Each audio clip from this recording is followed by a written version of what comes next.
Sa linya po ng ating komunikasyon ngayong umaga via Zoom si Attorney Salvador Paulo Panelo Jr. Attorney, good morning po. Jade at Adman po muli ang inyong mga kasama. Maraming salamat po sa inyong oras.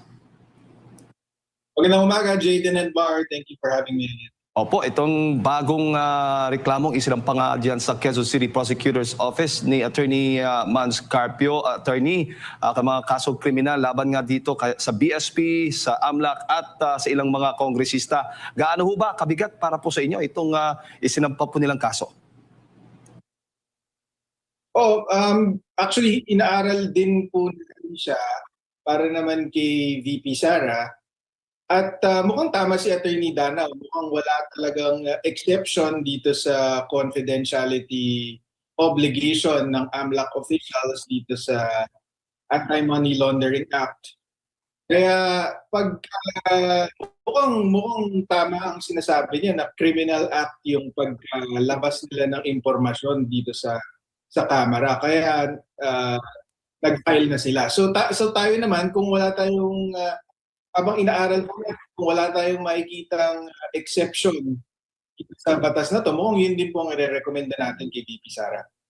Speaking of exemption sa attorney, si Congresswoman Laila De Lima ay sinight niya po yung Section 2 ng RA 1405. May exception daw dahil yung mga kongresista dahil nagsasagawa sila ng impeachment hearing laban nga dito kay Vice President Sara Duterte. Sa tingin po ninyo? Attorney? Nako, mukhang nawala si Attorney. Attorney? Ayan, balikan lang po natin si Attorney Panelo Jr., mga kapartners. Kaugnay nga po dito sa isinampang reklamo ng may bahay ni Vice President Sara Duterte na si Attorney Mans Carpio kahapon dyan po sa Quezon City Prosecutor's Office laban nga sa leader ng BSP, yung governor po ng BSP sa AMLAC at maging sa ilang kongresista, kabilang nga sa mga kongresistang nabanggit ko doon, yung chairperson po ng House Committee on Justice na si Congresswoman Luistro, si Congresswoman Laila De Lima, si Congressman Sindanya at si Congressman Diokno. Ayan po yung mga opisyal o mga kongresistang sinampahan dahil nga po doon sa paglalabas ng mga records o financial transaction records nga po ni Vice President Sara Duterte sa isinasagawa pong hearing ng Kamara kaugnay sa mga impeachment complaint laban po sa pangalawang Pangulo. Balikan lang po natin mamaya si Attorney Panelo Jr. Kakausapin po natin lalo na sa mga legal na usapin mga kapartners. Attorney, good morning. Balikan lang po natin yung naputol pong tanong kanina. Ilan kasing pong mga mambabatas ay ang kanilang reaksyon hinggil nga po dito ng impeachment proceedings ay exempted o hindi sakop ng Bank Secrecy Law base sa Section 2 po ng RA 1405. Ano ho ba ang inyong masasabi hinggil nga po dito, Attorney? Ang tingin ko dyan is number one, ang tinitignan po natin ay violation ng Anti-Money Laundering Act. Sa Anti-Money Laundering Act po, wala pong exception. Yung sinasabi po nilang exception sa Bank Secrecy Law, wala po yung exception na yun sa Anti-Money Laundering Act. At pangalawa, doon naman sa exception under the Bank Secrecy Law, if I remember correctly, ang exception doon is for an impeachment case. And as far as we're concerned, wala pa pong impeachment case dahil nasa Kongreso pa lang ito. Magkakaroon ng impeachment case kapag na-transmit na po ito sa Senado. At ang Senado po ang may kakayahan na or mabibigyan ng exception dito sa Bank Secrecy Law. So tingin ko po hindi po tama yung argumento nila na sakop ito ng exception ng Bank Secrecy Law. Opo. Sa inyo pong karanasan, Attorney, madali lang bang patunayan ang illegal disclosure nga nitong bank records, lalo na kung ito ay ginawa po sa isang congressional hearing? Tingin ko kasi nasa publiko naman po yung isinapubliko po yung buong hearing at klaro naman na walang exception nga sa batas ng pag-disclose nitong mga impormasyon na nakalap ng AMLC. Kaya tingin ko madali lang mapapatunayan ito nila Attorney Danao. Ngayon, ang mas importante dito, Jade and Admar, ay bakit ba hindi or bakit ba hindi maganda or pinagbabawal itong disclosure ng mga impormasyon na nakalap ng AMLC. Para sa akin, dito sa konteksto ng impeachment case laban kay VP Sara, napakasama nito kasi alam naman ng AMLC, alam naman ng mga kongresista natin dyan sa House of Representatives, sa House Justice Committee, na yung mga reports ng AMLC ay wala namang saysay na ikumpara or ihambing itong mga datos na ito sa salin ng ikalawang Pangulo dahil misleading nga po yung lalabas na resulta. Halimbawa po yung sinasabi po nilang 6.7 billion. Total transaction value po yan. Hindi po ibig sabihin yan ay meron kang 6.7 billion sa accounts mo pagka may total transaction value ka na or total amount na 6.7 billion. Kung paano po yan binubuo ng AMLC, binubuo po nila yan gamit yung covered transaction reports, which is automatic pagka may transaction na 500,000 and above, nare-report po yan sa AMLC, at saka yung suspicious transactions. Punta po tayo dun sa covered transactions. So, ang magandang example po dyan is isang time deposit. Kunyari po mag-time deposit ka ng 2 million pesos. Ilalagay mo sa time deposit, ang maturity niya 6 months, tapos pagkatapos ng 6 months magkakaroon ng interest. Isang time deposit po na ganun, 8 million agad yung total transaction value. Bakit? Kasi mula doon sa main account mo, maglalabas ka ng 2 million, ipapasok mo doon sa time deposit account mo, nasa pangalan mo din yon. So meron pong makukuha yung AMLA na inflow. So may outflow mula sa main account, may inflow doon sa time deposit account. Para lang ipasok yung 2 million pesos na yun sa time deposit. Pag nag-mature po yun, at the end of 6 months, lalabas po yun sa time deposit account, papasok ulit sa main account. So isa na namang 2 million recording. Tapos, outflow bale to the time deposit account. Tapos, inflow naman to the main account. So, for a 2 million investment, ang total transaction value agad, 8 million pesos. So, hindi talaga maganda or tama or accurate na basehan itong total transaction value kapag inaalam mo kung magkano ba ang kaperahan ng isang kawani ng gobyerno, for example. Tapos doon naman sa sinasabi nila na inflow minus outflow, meron po silang ganong argumento na sige, hindi accurate or hindi patas na gamitin yung total transaction value. Pero yung inflow minus outflow, magandang sukatan yan. Hindi rin po kasi ang nakuha lang po ng AMLC is mga transactions above 500,000 pesos. Anong ibig sabihin? So, kung may pumasok ang 2 million, pero ginasta mo yung pera in increments less than 500,000 pesos, hindi po yun makikita ng AMLA. So, sa mata ng AMLA, meron kang 2 million pesos, pero in actuality, naubos mo na yung 2 million pesos, pero ang gastos mo, less than 500,000. So, hindi po makukuha yun sa outflow. Opo. Yun po yung bakit misleading itong paggamit ng AMLC reports para ihambing doon sa salin ng ikalawang Pangulo. Kumbaga, attorney, hindi ito sapat na ebidensya para maghinala ka na may unexplained wealth na ang Vice Presidente kasi kailangan pa talagang himayin. Hindi pa ito, baga premature pa para ilabas mo na sapat na ebidensya na ito laban sa pangalawang Pangulo. Para sa akin, hindi lang premature pero hindi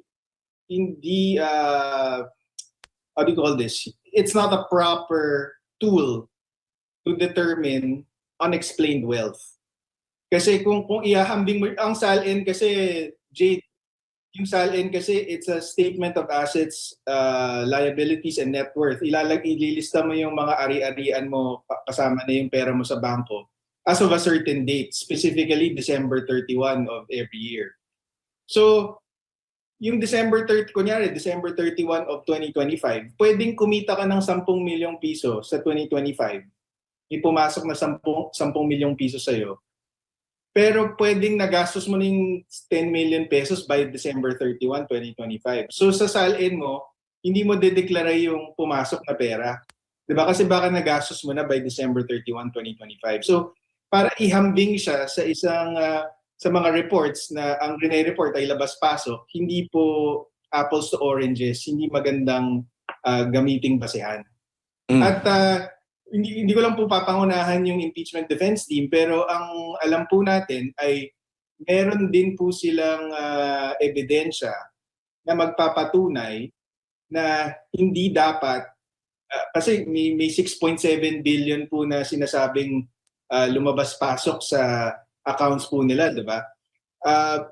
Mukhang meron po silang ebidensyang magpapatunay na hindi po 6.7 billion ang pumasok at lumabas dyan sa mga accounts na yan.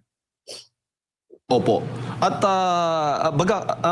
sa madaling salita, attorney, kung may discrepancy man ang isang opisyal ng gobyerno sa kanyang SALN o itong sa kanyang AMLAC data, hindi automatic na ebidensya ng dishonesty ng graph o ng korupsyon. Oo, lalo na dun sa paraan kung paano prinisenta ng AMLC. Kasi yung prepare niyang summary na pilit ginagamit ngayon laban kay VP Sara, napaka-misleading po nun. At yung AMLC na po mismo, nung 2017 pa lang, nung sinubukang gamitin ito ni former Senator Trillanes laban kay dating Pangulong Duterte, naglabas na po sila ng official statement noon nung 2017 na talagang misleading po gamitin yung credit and debit totals dahil hindi po talaga yun nagpapatunay ng wealth or ng kaperahan mo sa bangko.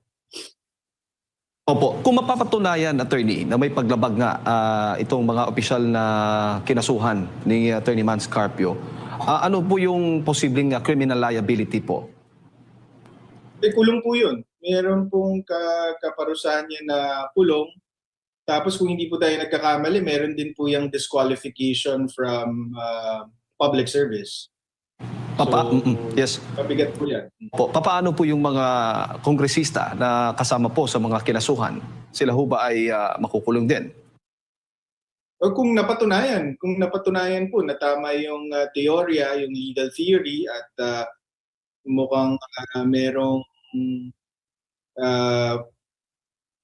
cooperation or participation itong mga kongresista dito sa paglabas ng impormasyon na to, mahatulan po sila ng guilty dito sa violation ng Anti-Money Laundering Act.